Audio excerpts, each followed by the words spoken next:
दोस्तों, United nation के पांचों परमानेंट सदस्य देश ये तो चाहते हैं कि यूनाइटेड नेशन का विस्तार हो और परमानेंट सदस्यता भी अन्य देशों को दी जाए, लेकिन अपनी ताकत को साझा ये पांचों देश नहीं करना चाहते। पहले भी यूनाइटेड नेशन में परमानेंट सदस्यता को ये देश मान गए थे, लेकिन वीटो पावर नए देशों को देने से पांचों सदस्य देशों ने मना कर दिया था, जिसके बाद भारत सहित उम्मीदवार देशों ने इसके लिए मना कर दिया और साफ कहा कि बिना वीटो पावर के परमानेंट सदस्यता का क्या ही मतलब बनता है।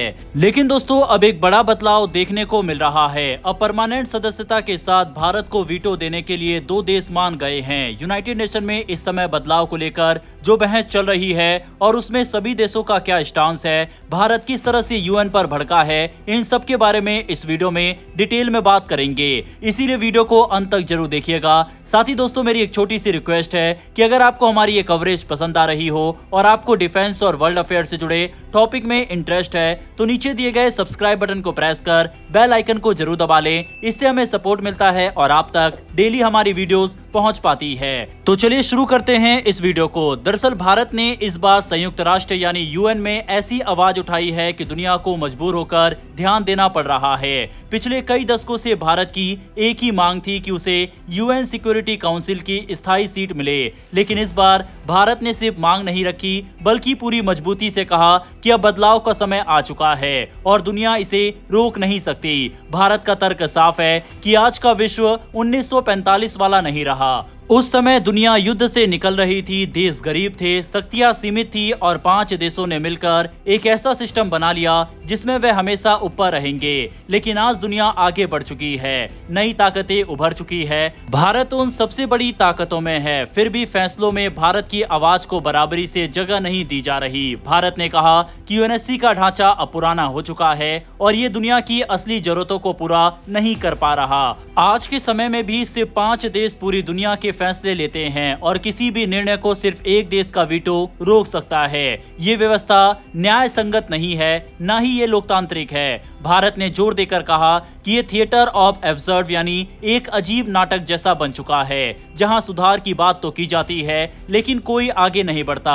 भारत ने बड़े साफ शब्दों में कहा कि सुधार की प्रक्रिया जानबूझकर रोकी जा रही है और कुछ देश यूएनएससी को अपनी निजी संपत्ति की तरह इस्तेमाल कर रहे हैं। भारत की यह आवाज इतनी जोरदार थी कि पूरी सभा में माहौल बदल गया। कई देशों ने भारत की बात का समर्थन किया, लेकिन सबसे बड़ा बयान आया फ्रांस की तरफ से। फ्रांस ने दुनिया के सामने स्पष्ट कहा कि भारत को सिर्फ स्थायी सीट ही नहीं बल्कि वीटो पावर भी मिलनी चाहिए। ये बहुत बड़ा बयान है क्योंकि वीटो पावर P5 देशों की सबसे बड़ी ताकत है। इसे किसी नए देश को देना मतलब अपने बराबर का दर्जा देना। फ्रांस का ये कहना भारत की बढ़ती ताकत और उसकी वैश्विक भूमिका का सबसे बड़ा मान है। दूसरी तरफ अमेरिका और ब्रिटेन भारत की स्थायी सीट के समर्थक जरूर है, लेकिन वीटो पर वे अभी भी खुलकर समर्थन देने से बचते हैं। वे कहते हैं कि यूएनएससी में सुधार जरूरी है, लेकिन वीटो सिस्टम पर वे साफ नहीं बोलते। वजह यह है कि वीटो पावर पूरी दुनिया की राजनीति को कंट्रोल करती है। इसे किसी के साथ साझा करना उनके लिए आसान फैसला नहीं है। फिर भी भारत का प्रभाव इतना बढ़ चुका है कि अमेरिका और ब्रिटेन भी अब सीधे इनकार नहीं करते। वे बदलाव को स्वीकार कर रहे हैं, बस धीरे धीरे।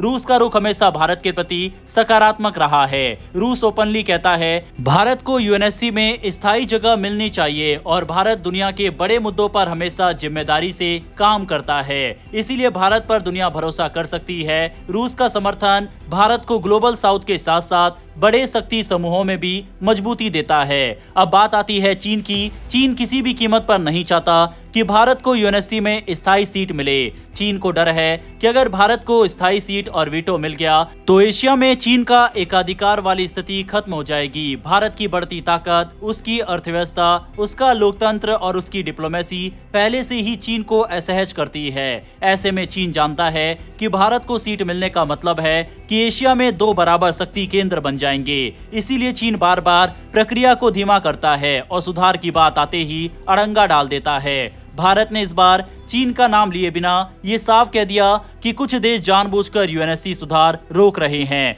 ताकि वे ही हमेशा फैसले करते रहें। भारत की आवाज को इतना वजन इसलिए भी मिल रहा है क्योंकि दुनिया आज भारत की भूमिका को नजरअंदाज नहीं कर सकती। भारत G20 की अध्यक्षता कर चुका है और दुनिया ने देखा कि भारत कैसे बड़े देश के बीच संतुलन बनाता है, कैसे कठिन मुद्दों पर समझौता करवाता है और कैसे ग्लोबल साउथ की आवाज बनकर खड़ा होता है। यूएन शांति मिशन में भारत की भूमिका दुनिया जानती है। भारत की अर्थव्यवस्था आज दुनिया में सबसे तेज बढ़ रही है। भारत की प्रौद्योगिकी, अंतरिक्ष, रक्षा, समुद्री सुरक्षा, साइबर क्षेत्र हर जगह उभरती शक्ति है। दुनिया के बहुत से छोटे और मध्यम देश भी भारत का समर्थन करते हैं क्योंकि भारत की विदेश नीति किसी पर दबाव नहीं डालती। भारत दोस्ती की भाषा में बात करता है, मदद की नीति अपनाता है। यही कारण है कि अफ्रीका से लेकर लैटिन अमेरिका तक, एशिया से लेकर ओशनिया तक भारत की सीट के लिए समर्थन लगातार बढ़ रहा है। भारत ने यह भी कहा है कि यूएनएससी में सुधार सिर्फ भारत के लिए नहीं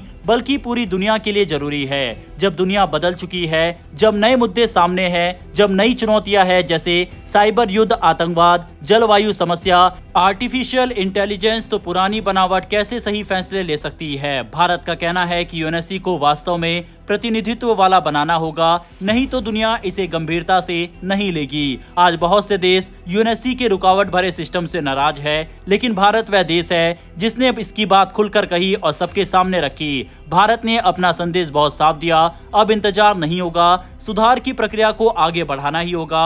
अगर दुनिया वास्तव में न्याय और बराबरी की बात करती है तो उसे भारत जैसे जिम्मेदार और बड़े देश को यूएनएससी में सही जगह देनी होगी। अगर ऐसा नहीं होता तो यूएनएससी अपनी विश्वसनीयता खुद खो देगा। इसके अलावा दोस्तों, भारत न सिर्फ यूनाइटेड नेशन के ऊपर बुरी तरह से भड़का बल्कि वह देश जो कि यूनाइटेड नेशन में परमानेंट सदस्यता के लिए रुकावट बने हुए हैं, जिसमें इटली, पाकिस्तान जैसे देशों का एक समूह है जो नहीं चाहता कि भारत, जर्मनी, जापान जैसे देशों को परमानेंट सदस्यता मिले। इन देशों के ऊपर भी G4 देश यानी भारत, जापान, जर्मनी, ब्राजील भड़क गए और इन चारों देशों ने इस समूह को भी बुरी तरह से लपेट लिया। साफ है दोस्तों, देखा जाए तो अब ये समय की मांग है क्योंकि यूनाइटेड नेशन बुरी तरह से एक फेल संस्थान बनकर सामने आया है। ये अपनी मनमानी करता है, जबकि जिस वजह से ये संस्था बनी थी दुनिया में शांति कायम करने के लिए, उसमें ये बुरी तरह से विफल साबित रहा है। दुनिया में किसी भी युद्ध को रोकने में इसने कोई भूमिका नहीं निभाई है। रही सही कसर,